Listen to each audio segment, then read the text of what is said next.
hari umukozi w'Imana witwa Riziki Chantal yaravuze ati njyewe unsezanije najya mu rugo nkabusubiramo ashaka undi mugabo kujyayo ngo bajye kumusezeranya atabibona yabyihorera unajyayo oya ntiyakwirirwa ajyayo njye sinakwirirwa njyayo yego mpaka bakweretse aho byanditse wenda sinajya mu mpaka ubwo nategereza nkavuga ngo umwami Yesu ubwo azaza ubwo ngategereza none se nabigenza ubwo sije biganza agiye kundamburaho nzi birimo iki ko bihabanye n'ijambo ry'Imana ko batamutoranyije uridumbuye birimo ubutware kuko baramusengeye bamurambikaho ibiganza by'abakuru bakuru ntacyo najya gushaka uwamurambitseho ibiganza w'umugabo nkamubwira ntimfasha basi abari wunkorera ibi najya gushaka uwamurambitseho ibiganza ariko nanjye ntabwo nabyemera abana banjye batarabatizwa tuzasenga Imana nyemerera ngusuze kandi nguhe ikaze mu izina ry'umwami wacu Yesu Kristo amahoro y'Imana abane nawe uri mu Rwanda cyangwa uri hanze y'imbibi z'igihugu cy'u Rwanda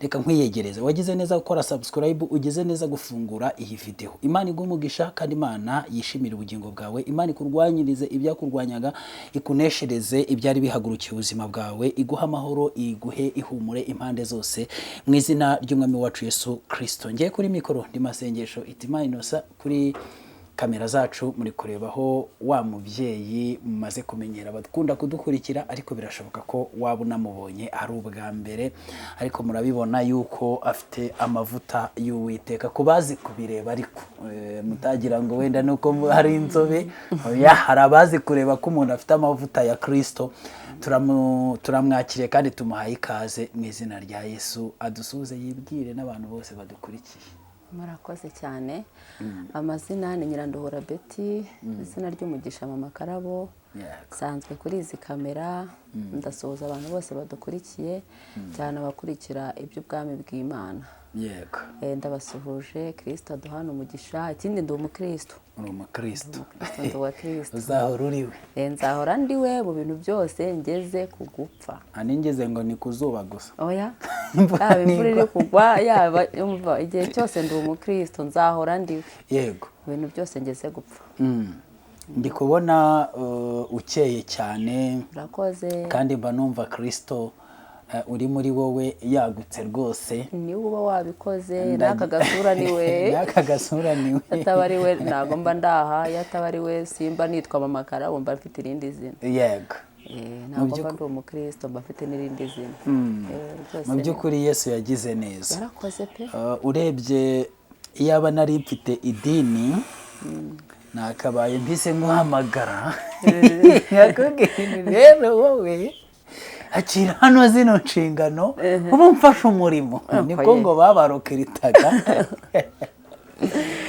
Beti wenda reka twinjire gutyo wenda tunaganire hari igihe tubona nyine abantu bajya bagenda umuntu yareba ukuntu wambaye yareba ukuntu usa yareba wenda nk'ibyo utunze akavuga turiya muntu n'ukuri wenda nimba mfite itorero akwiriye kuza akajya mu nshingano akaba umudiyakoni cyangwa se ubu ngubu hasigaye hariho n'abagore b'abapasiteri usibye ko ntazi nimba wowe ubyemera hariho noneho n'abarenga urwego rwa pasiteri akaba bishopu akaba apotre aposo w'umugore Betty nawe urakijijwe kandi nkeka ko Bibiliya iravuga ngo umuntu aba adahindutse vuba nizera ko nawe udahindutse vuba ibi bintu byo kubona wenda nk'umuntu w'umugore ari aposo ari bishop ari pasiteri nkawe nk'umubyeyi ese wowe ubyiyumvamo ute nimba warasomye ijambo ry'Imana ese hari aho wadusomeye usanga biremewe ese wenda wabuze ingingo irengera abagore bagenzi bawe cyangwa ituma bababo bajya muri izo nshingano mbese ibyo wowe ubifata gute nk'umukristo ndagira ngo nkwemerere usenge nurangiza unsubize ikibazo cyanjye turakoze cyane turagushimye mwami turagushimye kuko ukiranuka turagushimye kuko uri uwera izina ryawe nirihabwa icyubahiro waravuze ngo nitujya kuvuga izina ryawe tujye tubanza tuve mu bidatunganye turasabye rero twebwe ntabwo twashobora kuva mu bidatunganye ariko tuvanywamo n'amaraso ya Yesu Kristo yatubambiwe ku musaraba rero muri aka kanya tubabarire utwejesha amaraso yawe tubashe kubwira abantu ibiri ku mitima biri ku mutima wawe aba ari byo tuvuga, ntaba ari twebwe. Turakwinginze ngo bane natwe muri iki kiganiro, utugirire neza, uyoboye gahunda ntaba ari we, nanjye ubwanjye ntaba ari jye, ahubwo izina ryawe ryagukire muri twebwe. Ngaho bana natwe, icyubahiro kibi cyawe mu isi no mu ijuru, mu izina rya Kristo Yesu, amen. Betty, nsubiza ikibazo cyanjye kandi tugiye kugenda muri uyu murongo. Ubu ngubu ndamutse mfite itorero cyangwa se idini, akubwira inti Betty, urabona tumaze gukundana mu minsi tumaranye, tubanye neza, nkaguhamagara ngo ngwino nkusengere, ndabona umurimo wambanye munini, ube pasiteri cya bishop waha naha, unyoborera aha hantu, Betty wabyemera? Naza nkaba umudiyakoni, ukaba umudiyakoni kandi nkubwira pasiteri, nkajya mbatekera mukarya, nkakira n'abashyitsi. Nshaka kuba pasiteri. Ubwo wareba mu bandi bantu waba wari ufite, bose naba ari njye njyenyine ndimo, naba narahamagawe turi abagore gusa, waba uyobora abagore bonyine? Ni ukubera iki utabyemera? Njye naba nkugiriye icyizere. Uko byasa kose muri abo bantu wahamagaye, yego, wagiye ubwiriza ubutumwa cyangwa se wagize uburyo runaka, ntabwo ari abagore bakwitabye bonyine. Wowe naba nshimye, ariko nk'umugore naba mbona ko ukwiriye guhagarara. Ubwo nahita mbanza nkareba icyo ijambo ry'Imana ribivugaho. Muri makeya ntiwabyemera? Njyewe nkurikije ibyo ijambo ry'Imana rimbwira ntabwo nabyemera. Ntabwo naza kuba umushumba cyangwa mbe pasiteri cyangwa mbe runaka, oya. Cyakora najya nigomwa ngacomoka nkaza nkabatekera nkabakira, ariko ntabwo naza kuba umushumba. Waba ukurikije ijambo ry'Imana cyangwa waba ukurikije intege nke zawe? Naba nkurikije ijambo ry'Imana, ariko no mu ntege z'umubiri nazo nkarebamo. Hose rega mu mubiri ibintu byose bigenda bigira ishusho. Mu bwose umpamagaye ngo nze mbe umushumba, namara kuba umushumba ukaba umunsi wampanze ngo ndabatiza, za gahunda zikaba zabaye nicaye ntegereje kuza kujya kubatiza, ubwo nabigenza ne? Ariko nabigenza iyo ngingo nkubize ko numva ikomeye. Niba cyakora wenda hari uburyo bashobora baramutse bahamagaye abaminopoze barengeje imyaka, basigaye baminopoza ngo myaka 60 cyangwa 55, hejuru ya 50. Ubwo mbaye ndi muri icyo gihe nta bana n'abafite mu rugo, urumva, naba ntari butwite, naba ntari bujye kubyara, ibyo byose byaba byararangiye. Ariko tekereza, wenda ndihanganye, hari igihe ndazivukira amezi 7, wenda muri muze kuma ikiruhuko cyo kujya kubyara mu mezi 7, nicaye ku ruhimbi, indi ramfashe, hari ibintu bikorwa runaka ndi buze gukora, mugahamagaza ambulance, ubwo izo bintu mwazabivamo? Oya, nkaba ngiye kwa muganga buri mwaka ujye. Oya, niba narahamagawe mwuka yarambwiye ati wowe rero ntabwo ugomba kugira ikigirwamana mu kuboko kwawe, ushinzwe kujya uhora umbyarira, mbese igihe cyose bizajya biba ngombwa yuko utwita ukabyara. Urugero nkanjye, abana banjye ni buri mwaka, urumva ngewe numva ibintu bigenda bimbuza ni byinshi, kandi wumva wowe waba wankunze ngo mfite ijambo, ariko hari n'undi utari ngewe ugomba kubyara, urumva, aratwise arabyaye, ubwo se utanze niyo yaba ari mu mwaka wajya urutanga uruhushya, ubwo se ninde uransigarira? Guhita ubona umuntu uri kwigisha muri ndi teraniro ngo ngwino ngo unyigishirize iteraniro ngo gutya na gutya ngo byagenze gutya ngo mbatirize, kandi ni ukubatiza biragoye. Inda yamfashe, nagiye kubyara, amaze iminsi ngahe mu bitaro, ndatashye. So abafite ibibazo byari bimaze kuba byinshi banyeneye kumbona muri biro, nibahansange. Ufite umusigire wo bita umusimbura cyangwa umusigire asigaye gukorera akazi. Urareka nkubwire, ndaguha urugero kwa muganga. Umudogiteri wagutangiranye niwe ugukurikirana, niba utwite n'urugero, reka mfate kuri urwo rugero, niwe ugukurikira akavuga ati njye narapimye mbona ageze kuri iyi tape, ni nawe ukubyaza cyangwa se ni nawe ukubaga. Abadukurikira nka Zaruwa Faisal wagukurikiranye niwe ukubyaza umwana, abagomba kubikora. Ubwo kereka ari ikintu cyabaye kirira ijansi, niba nari ncugitse hari umuntu narindi guhugura ku bintu runaka by'urugo rwe, nkaba hari aho namuhaye randevu yo kuzagaruka ku wa mbere, agakubitana n'undi wazanye uvuye ahandi hantu, ubwo umuntu azaherahe.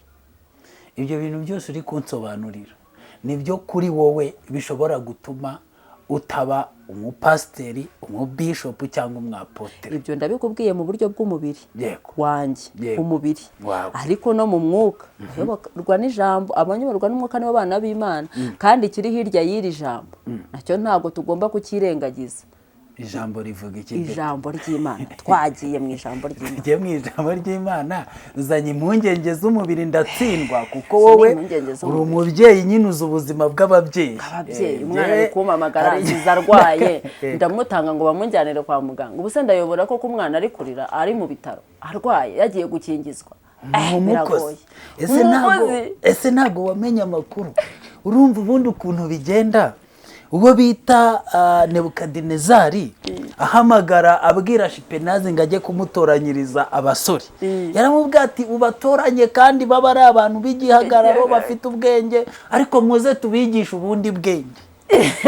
Ubundi bwenge rero, n'ubundi bwenge hari abantu bigishwa ubundi iyo bamaze kugutoranya bakubwira ubundi bwenge bw'ukuntu bahita bambwira ati rero bwira ko abana ibinda bikurikirane, ubundi wowe uhita ugenda ureke byo kubyara ubyihorere, urumva, kugira ngo utazaduteza ibibazo, kugira ngo igihe bagushakiye bakubone. Bakwigisha ubundi bwenge bw'ukuntu gahunda ati rero niba wowe bimeze gutya reka tukujyane bagushyiremo akantu kugeza igihe uzaba menopause.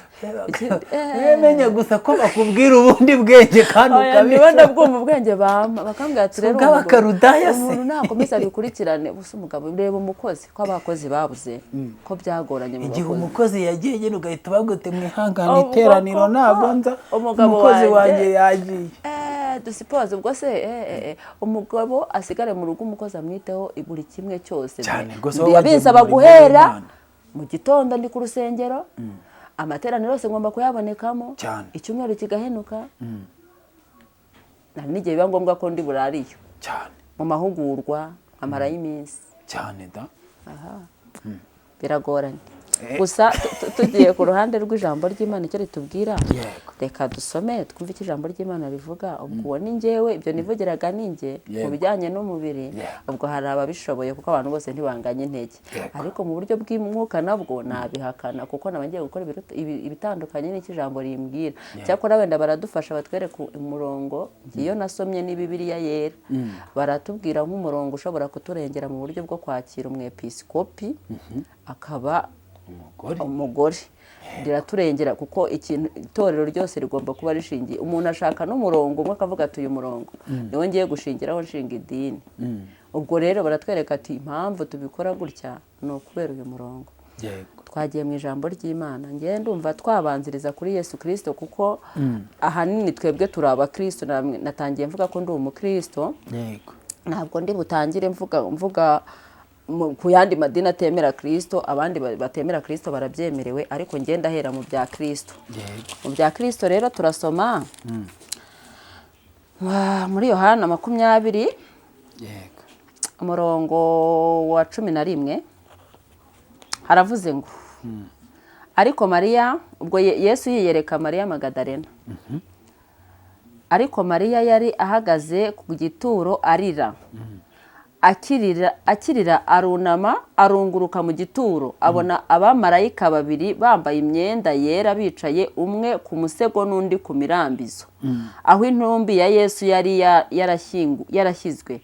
Baramubaza bati mugore urarizwa n'iki? Arabasubiza ati nuko bakuyemo umwami wanjye, nanjye sinzi aho bamushyize. Amaze kuvuga atyo arakebuka, abona Yesu ahagaze ariko ntiyamenya ko ari we. Yesu aramubaza ati mugore urarizwa n'iki? Urashaka nde? Yibwira ko ari umurinzi w'agashyamba. Aramubwira ati mutware, niba ari wowe umujyanye ahandi mbwira aho umushyize nanjye mukureyo. Yesu aramubwira ati Mariya. Arahindukira amwitaba mu Ruheburayo ati Rabuni, risobanura ngo databuja. Yesu aramubwira ati ntunkoreho kuko ntarazamuka ngo njye kwa data, ahubwo jya kubwira bene data yuko nzamutse ngiye kwa data, ari we so, kandi ku Mana yanjye ariyo Mana yanyu. Mariya Magadalena aragenda abarira abigishwa inkuru ati nabonye umwami, kandi abatekerereza ibyo yamubwiye. Haleluya. Amen. Iryo ni ijambo rimwe, ndabisobanurira rimwe uko umwuka mpa kubivuga. Hano ngo hari inshingano y'abepiskopi muri Timoteyo wa mbere ibice 3 umurongo wa mbere, wenda turasoma twihuta. iri jambo ni iryo kwizerwa ngo umuntu nashaka kuba umwepiskopi abe yifuje umurimo mwiza nuko umwepiskopi akwiriye kuba inyangamugayo no kuba umugabo w'umugore umwe aba udakunda ibisindisha, wirinda ugira gahunda mu kubaho kwe, ukunda gucumbikira abashyitsi, ufite ubwenge bwo kwigisha, utari umunywi wa vino cyangwa umunyarukoni, ahubwo aba ari umugwaneza, utarwana, utari umukunzi w'impiya, utegeka neza abo mu rugo rwe, agatera abana be kumvira no kubaha rwose hatabuze na kamwe. Mbese utazi gutegeka abo mu rugo rwe yabasha ate kurinda itorero ry'Imana? Ubwo agomba kubanza kumenya ko yayoboye urugo rwe neza. Kandi ntakwiriye kuba uhindutse umukristo vuba kugira ngo atikakaza akagwa agacirwaho iteka Satani yaciriweho, kandi akwiriye gushimwa neza n'abo hanze kugira ngo adahinyuka akagwa mu mutego wa Satani. Niyo nagarukira hano ngahita nambuka kuri 11. Yego. N'abadiyakonikazi nabo hano hariho akantu kase sobanura ngo abadiyakonikazi cyangwa abagore b'abadiyakoni. Ngingo turengera ndayibonye. N'abadiyakonikazi nabo nuko babe abitonda, abatabeshyera abandi, abadakunda ibisindisha, bakiranuka muri byose. Abadiyakoni baba abagabo b'umugore umwe, bategeka neza abana babo n'abo mu rugo mu ngo zabo. Niyo twagarukira aha tubonye ko inshingano zirimo mu murimo w'Imana twisanzemo. Tavuga ngo nta hantu na hamwe twemewe. Twisanzemo abadiyakonikazi, twisanze mu badiyakonikazi. Kozi cyo ngiye kubivugaho rero ku ijambo ritubwira. Yego.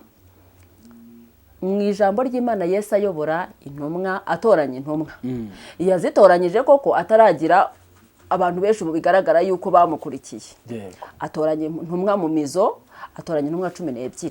Yego. Maze gutoranya intumwa 12 ariko ntiyirengagije yuko na mbere yuko ajya gutoranya intumwa 12 hari inshuti zisanzwe zo mu buzima bwe bwa buri munsi. Kandi abo yahamagaraga rwose mu ntumwa yahamagaraga atavuze ngo yavugaga kubera umwuka uri muri we uherekeza ijambo avuze. Nuri kuroba amafi akibwiriza akaza atazi niyagiye. Kuko bageze igihe baravuga ngo ariko se ubundi twebwe twagukurikiye tuzahabwa iki? Ubwo bari bamukurikiye batazi n'ibyo bazahembwa kuko nta mushahara nta. Ariko kuko yari umwami yagombaga gukoresha itegeko akavuga ati vayo nkurikira nawe nkurikira. Aho yagombaga guhamagara mu yandi magambo birivuga ko yahitaga asiga ibyo yararimo byose akamukurikira. Ariko abo nabagabo abagore bagasigara bita kuri buri kimwe cyose iwabo, umugabo akiciraho. Urumva? Ese bura wa mugaye n'ukubera iki? Mu ntumwa za Yesu nta mugore yigeze atora. Niho nshaka kugira ngo tugere.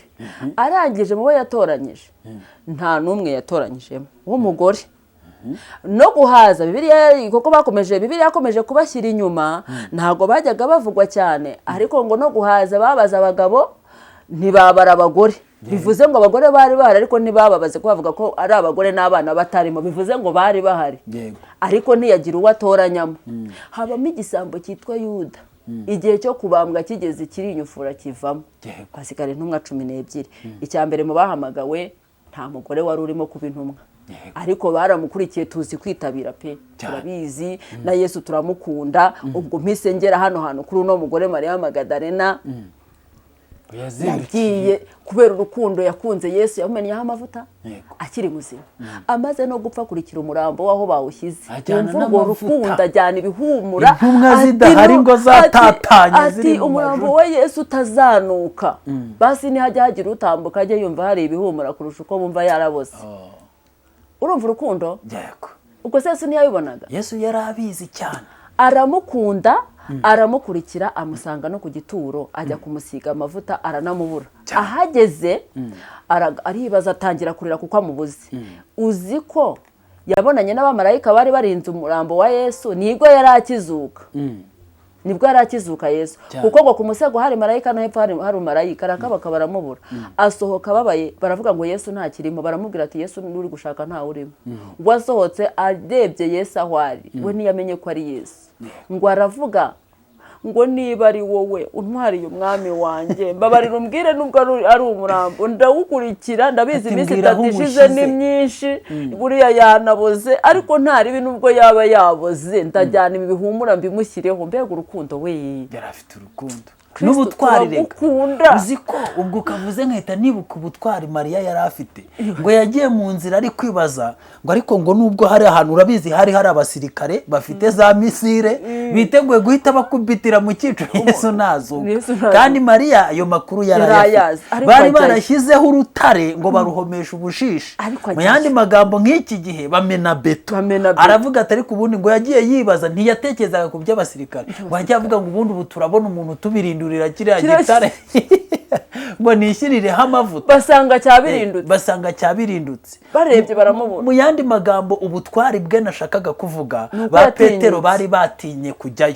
ba Yohana bashyiraga umutwe mu gituza cya Yesu ubwira akantu kamwe yego ba bandi bose yatoranyije jana numwe 12 imwe yari yamaze kuvamo kuko ubwo hasigaye 11 buri wese yasubiye mu kazi ke ujya kuroba yari yaciyeho yari yabonye ko iherezo rya Yesu ryarangiye ariko Mariya amukurikirana no mu gituro no ku rupfu aramukurikira ariko ba bandi bitwa ngo ni abagabo yatoranyije bari baciyeho ariko ubwo rero turebye twasanga nta muntu wakundaga Yesu kurusha Mariya nawe kuko Mariya yemeye no gufata risk aravuga ati wenda bari abasirikare bandasa cyangwa bagira ibiki ariko umwami wanjye ngomba kumusiga amugani iyo Yesu aba yaratoranije agendeye ku butwari bw'umuntu cyangwa ku rukundo uwo numwe wo kuri Kristo wakurikiye Kristo neza yarangiza akagenda nta muntu amusigiye nta nshingano amusigiye noneho arangije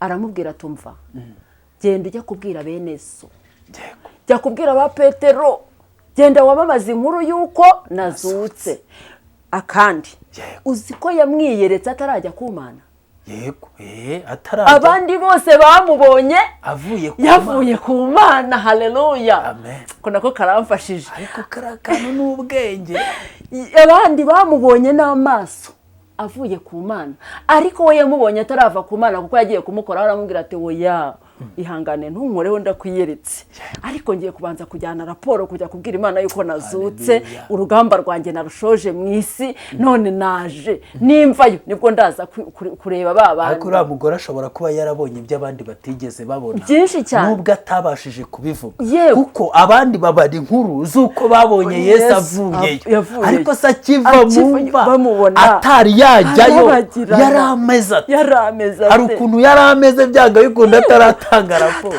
oya urutumye mbitekereza iyo ari Petero wamubonye iyo doctrine iba yarashyizwe mu itorero ariko yaramubonye aramubwira ati ngaho genda kubabwira ujye no kubwira na ba Petero na ba Yohana n'abandi bose natoranyije ngo bankorere umurimo genda ubabwire yuko nazutse kandi muri icyo gitondo muri urwo rukerera hahise hamamara inkuru uvuga ngo ntihagire umuntu uvuga yuko namwe basirikare mwari mwahunikiye ntihagire uvuga ko yazutse mwakirira amafaranga mureke kubivuga ceceke Mariya rero agenda kwiza inkuru ati yazutse abasirikare bo bageze mu rugo baha abagore baba amafaranga ati mujye kugura igitenge mujye guhaha mu shopping ese mugabo wanjye aho nta hantu wabomoye nta hantu wajyanye imbunuka yazutse ngo rero amasero nako uvuye kugura igitenge ko noneho mwashopinze mure guhaha mukagura na za mayoneze inyama zabaye nkeya mu murwa byagenze bita bundi abasirikare habaye iki ubundi habaye iki umva Yesu yazutse abagore tuzi kukwiza inkuru fureshi tiweka tiryoroti Yesu yazutse uwo numwe tuvuzeho mu buryo bwo kuzuka kwa Yesu akamwiyereka atarajya ku Mana yego ariko ntibituma atoranwa ntibitume ndacyakomeza arangije agenda nureba ko amaze kuzuka nta mwiyeretse nta wundi muntu uramubona aragiye ni ugiye kubwira abantu uti ngiye murambaza iki se ko Yesu namwiboneye n'amaso ndanabivuga ntitaye ko bari bunyice Yesu yazutse barabimenya ntibanahise bavayo ahubwo bakomeje kuroba abamubonye rero ngo yabasanze ku kirwa batazi ko ari we yahindutse undi ngo ahita babaza ngo ntari icyo mwafashe barasubiye kuroba arangije arababwira ati nimujugunye urushundura urumva nibwo bari batangiye kugira gute kumubona hari n'abagendanye nawe bagenda i Kaperinawumu bagenda baganira bataramumenya ariko bakumva ukuntu bari kumwe nabo bakumva bineza neza biruzura umutima wabo batandukanye nibwo bamenye ko ari Yesu ariko ubwo intego twifitiye nubwo tuhise tukavugamo urukundo rwa Kristo n'abagore rurahari pe nabanga rurahari urumva turamukunda arabizi urumva uwo ni umwe noneho agiye kugenda intumwa zasigaye ari 11 ubundi yakabaye ahita avuga ati uyu Mariya wambonye wansutseho amavuta nyiri muzima agatanga iby'ubutunzi bwiwe bari umukire uriya mugore ashobora kuba ari umubosi akaza no kundeba ku gituro n'apfuye akaza no gukurikira umurambo wanjye ari kubaza ngo bamurangire aho bawushyize umurambo maze iminsi 3 ubwo ntiwanukaga ariko aho uri ndajyayo ubundi niwe ari guhera avuga ati ngushinzeho urusengero itorero ryanjye rizubakira kuri uyu mugore nkurikije ukuntu nkurikiye ariko rero ubwo uhise uvuga ikintu akandi kantu ucometsemo gakomeye avuga turiya mugore ashobora kuba yari n'umukire nibaza umuntu ufata amavuta y'ibihumbi 300 akajya kuyasuka ku birenge by'umuntu akayahanaguza umusatsi we nawe uhenze numva ko ntiyari yoroshye akaba asigaranye n'andi yo kuzazinduka ajyana ku gituro ku wa mbere w'iminsi 7 mu gitondo kubera iki hatahise atoranwa ntiyahise atoranwa ahubwo ayo mavuta urumva n'ibihumura neza byari biruta aya mavuta yamumennye ku maguru yari yaje noneho ibintu byo gusigwa umurambo urabyumva byari ibintu by'igiciro ashobora no kuba yari yazigamye ndi ku ruhande akavuga ati abasirikare nibantangira ku marembo ndagira ukuntu mbapfunyika akantu mbatera akantu ariko bandeke nigerere bashobora kuba bananzi wenda n'ibinaba ngombwa ko ndi butange n'umubiri kuri za gahunda ndabikora ariko nibonera umwami wanjye ashobora kuba yari afite ibindi bintu ari butange ku ruhande kugira ngo agure umurambo wa Yesu awutere ihumura ariko uwo muntu urwo rukundo Yesu agiye kujya mu ijuru abasiga ari 11 ntiyavuga ati basi uyu mugore ukuntu yankunze reka musimbuze Yuda baguma ari 11 hari abandi bakundanaga na Yesu barimo Mariya wundi wavukanaga bari bagore babiri aho Yesu na Marita na Lazaro bariya n'urugo yajyaga rya kuryamo buri munsi Marita rero we akajya no mu gikona akadiyakona rwose yabikoraga neza akazana ibyo kurya ariko imirimo y'ubudiyakoni yo nta nubwo burya nashimwe nta nubwo abadiyakoni iyo batanze akantu ntago bahembwa rwose mujye mwihangana mukora umurimo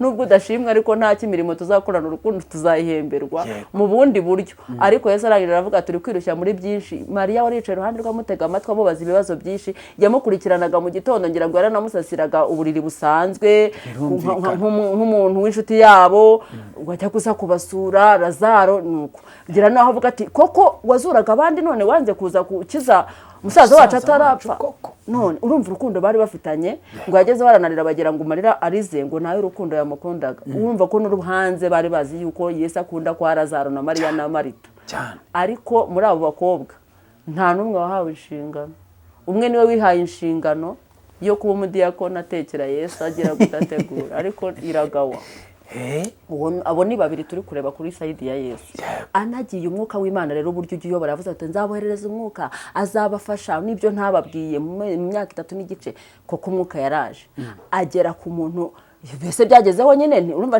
ntiyashinzweho urusengero ahubwo itorero ryubatswe kuri Petero wa mugore we mwirukansi inyuma akuraho ntacyo nta nshingano yahawe none hageze kuri Petero bambe agarutse yohereje umwuka wera muri ba bagore ntekereza ko nubwo bari 11 intumwa hari n'abantu ba Mariya bari barimo Mariya nyina wa Yesu yari arimo n'abandi wa mugani na nyina wanamubyaye nubwo atavugwamo cyane yakaba yarashinzwe avuga ati mama nsigaranira rero itorero ariko ntiyari turi kuri abagore babaye indashyikirwa muri Bibiliya mu gihe cya Yesu ariko ntibahabwe izo nshingano ndashyikirwa iriya Mariya Magadalena Mariya nyina wa Yesu na Mariya wari uri kwavukanaga na Lazaro na Marita rega yakoraga ibintu byiza buri abari abakobwa babiri bagombaga kugira inshingano ku gihe cya Yesu bari abundi bagombaga kuba ari abantu b'imbere bari bafite ubwenge bari bafite ubushake bari bafite urukundo bari bafite umwete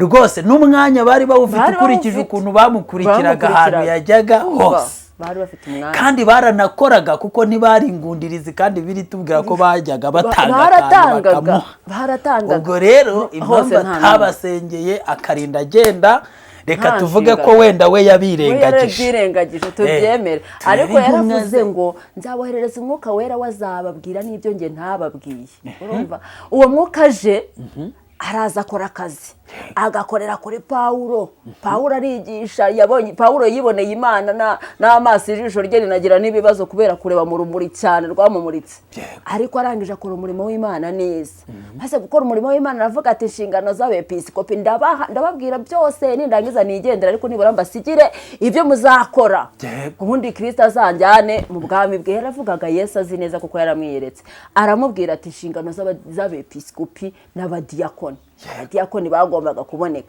hano tubwiwe ko hari abepiskopi bagomba kuba ari abagabo b'umugore umwe badakijijwe vuba urumva bazi kuvuga nibyo urumva banafite no hanze bavugwa neza mu bantu bo hanze bavuga turiyemo ariko bayobora neza nta nduru urumva ntabyo kuvuga ngo nibi mu rugo ngo byakomeye ngo umugore ngo byakomeye ngo yaciye inyuma ngo byakomeye ngo nta nduru muri make hari nta kibazo na gito.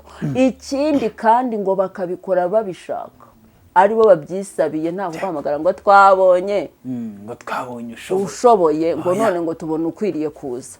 Wowe ugomba kumva ukakontorora niba izo ndangagaciro zisaba kuba umwepiskopi uzujuje wowe mugabo. Ese ndibubwira abagore kuko ndi kuvuga iby'ijambo urumva wowe mugabo inshingano zo mu rugo ziruzuye cyangwa umugore ari kuvumira ku gahera cyangwa abana bavuga ngo rwa papa rwirwa ruzerera bahanze urebe ko byuzuye ko wabasengesheje neza ko bari mu murongo w'ubukirisitu.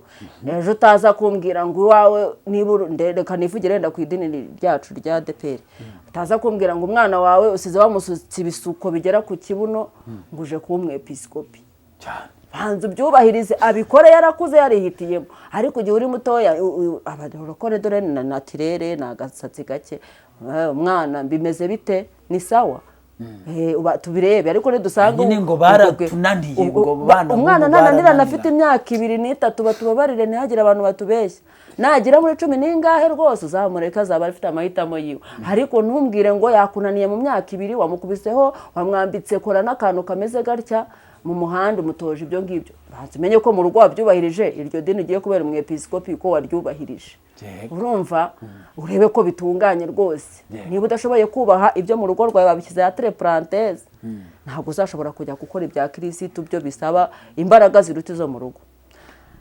None aho ngaho nta numwe nta umwepiskopi batubwiye ngo n'umugore ushaka kuba umwepiskopi batubwiye umugabo w'umugore umwe. Iyo bavuga ko harimo umugore bari kuvuga ati n'umugore w'umugabo umwe kuri 11 aho wadusomeye cyangwa ati umwepiskopi kazi.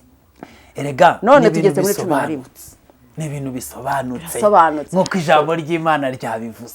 Twasanze nyine ko umwepiskopi agomba kuba ari umugabo w'umugore umwe kandi wujuje ibyo byose. Avuga ku umudiyakoni we rwose bageze no ku mudiyakoni umutwe w'ijambo uravuze ngo inshingano y'abepiskopi n'abadiyakoni. None umwepiskopi inshingano ze zirangiye ari umugabo ubwirwa. Tugeze ku badiyakoni hajemo umudiyakoni kazi bivuze ngo umugore avuzwemo. Pawulo ntiyigeze abyibeshya ngo avuge ngo yibagiwe kwandika umugore ahangaha kuko yageze hakurya ahita umugore amuvugamo ko agomba kuba umudiyakoni. Mureke tujye guteka urumva tunakora ku rusengero twicaza abantu rwose tuzikwakira abantu na uyu munsi turi kubona abaposo b'abagore n'abapasiteri nyine bari mu nshingano zose muri izo zose ariko ntituzi Bibiliya babisomyemo ntituzi ukuntu ni icyo babwira. Nje rero reka nkubwize ukuri naza kanyigisha akagera gute nzumva rwose ariko nagize amahirwe wa mugari rwacitse nambutse narasezeranye nta mugore uzenda kuzasezeranya urumva narabatijwe nta mugore uzaza kumbatiza azabatiza umwana wawe cyangwa asezeranye umukobwa tuzasenga Imana inyobore ku mugabo rwose umwana wanjye mbwiye ati dore mwana wanjye dore aho ujya kubatirizwa uriya mugabo nakubatiza rwose nzasenga Imana kuko isanzwe twumva nta mpamvu oya ngewe rwose ubwo Hari umukozi- banyumva uko babyumva hari hari umukozi w'Imana witwa Riziki Chantal we yaravuze ati njyewe unsezanije najya mu rugo nkabusubiramo nkashaka none undi se yarinda mugabo kujyayo ngo bajye kumusezeranya atabibona yabyihorera none ubwo yakwira umuntu ajyayo oya ntiyakwirirwa ajyayo njye sinakwirirwa njyayo yego mpaka Wenda- bakweretse aho byanditse muri mpaka Bibiliya. wenda sinajya mu mpaka ubwo nategereza nkavuga ngo umwami Yesu ubwo azaza ubwo ngategereza none se nabigenza ubwo si ibyo biganza agiye kundamburaho nzi birimo iki ko bihabanye n'ijambo ry'Imana ko batamutoranyije uridumbuye birimo ubutware kuko baramusengeye bamurambikaho ibiganza by'abakuru ntabwo bakuru ntacyo najya gushaka Ariko nyine uwamurambitseho abo ibiganza bakuru w'umugabo bumbaza bari. nkamubwira ntimfasha basi aba ari we unkorera ibi najya gushaka uwamurambitseho ibiganza ariko nanjye ntabwo nabyemera nanjye ntabwo nabyemera abana banjye batarabatizwa tuzasenga Imana muzasenga Imana izabikora ibayobore mu nzira yayo beti reka tugushimire ubwo ari icyo gitekerezo cyawe niko beta byumva Njye nuko bari mwari mbyumva. mudukurikiye gusa nk'agakeregeshwa kanjye nababwira ngo ibi twasomaga byose ni ibigendeye ku itorero ry'Imana itorero ry'Imana ntabwo ari ibigendeye ku idini itorero ritari mu idini ibintu byose biremewe yego kuko na ba nyirabyo rwose nta kibazo ariko mu itorero rwose ibyo tugenderaho ni Bibiliya ubwo nyine erega Abantu bafite na Pawulo ibindi yaravugaga ngo wandikire itorero yego ibi ni iby'itorero ntabwo ibi ari ngibi ni iby'idini. iby'itorero bavandi ni ukuri ntabwo ari iby'abafarisayo n'abasadukayo n'abandi babambye Yesu n'abaki ntabwo aribo bari Ati kubwirwa mubambe vuba ntabwo isabato aribo bari kubwirwa tanga mutaramurangira mugire vuba isabato oya mutubabarire rwose bantu b'Imana muduteze amatwi aha ngaha twibwiriraga b'itorero Pawulo yabwiraga ati uzaba ayoboye itorero ntabwo ari idini ushaka kuba umwepiskopi wo mu itorero azaza aba ameze yujuje ibi bisabwa ariko utari uw'itorero kutangira ikiganiro natambukije kivuga ngo idini nyakuri ibi ngibi birareba idini nyakuri idini nyakuri ni iryita kuri ibi n'ibi n'ibi ubwo rero n'ibi ngibi twavugaga birareba umuntu w'idini nyakuri beti reka tugushimire kandi dushimire n'abantu bose bari badukurikiye urakoze cyane ku kiganiro cyiza uduhaye umwuka w'Imana akomeze kuyobora abantu mu by'ukuri kose kandi birenze ibyo tuvuze umwuka w'Imana akomeze kubyungura imitima y'abari badukurikiye twongeye guhurira mu biganiro bitaha wakoze cyane turagushimiye murakoze cyane amen amen